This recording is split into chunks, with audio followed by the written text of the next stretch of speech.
Naik 9 news కి స్వాగతం. నా పేరు దివ్య. నంద్యాల జిల్లా నంద్యాల మండలం చాపిరేవుల్లో తెల్లవారుజామున 4 గంటలకు ఓ ఇంట్లో పేలిన గ్యాస్ సిలిండర్. ఇద్దరు మృతి, పేలుడు దాటికి కూలిన ఇంటి పైకప్పు. పక్కనే ఉన్న ఇళ్ల పైకప్పు కూడా కూలి మొత్తం 8 మందికి కాలిన గాయాలు.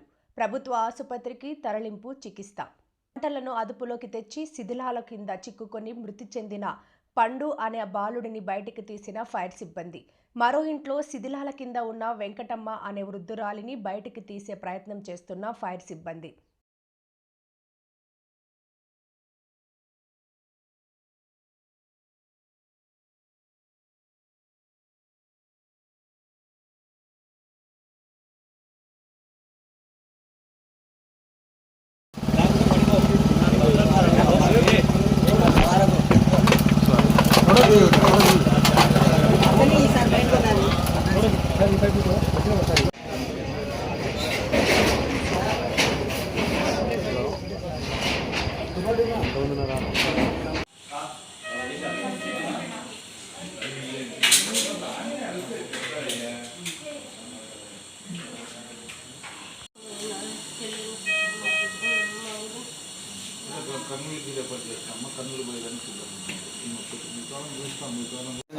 సిలిండర్ వెళ్ళిందని మాకు డౌట్ వస్తుంది.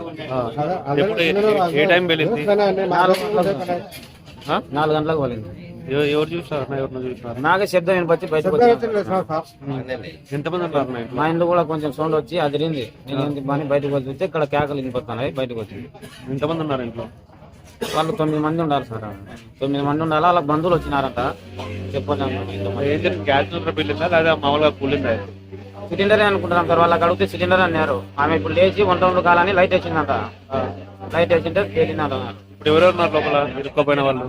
ఇప్పుడు 2 ఉన్నారు సార్. అలా చిన్న పిల్లలు ఒకడు, వాళ్ళ అమ్మ ఉంది, పెద్ద ఆమె ఉంది. ఏం పేరు అన్న వాళ్ళ పేరు? వెంకటమ్మ ఒక ఆమె ముస్లాం పేరు. చిన్న పిల్లని పేరు పండని పిలుస్తారు వాళ్ళు.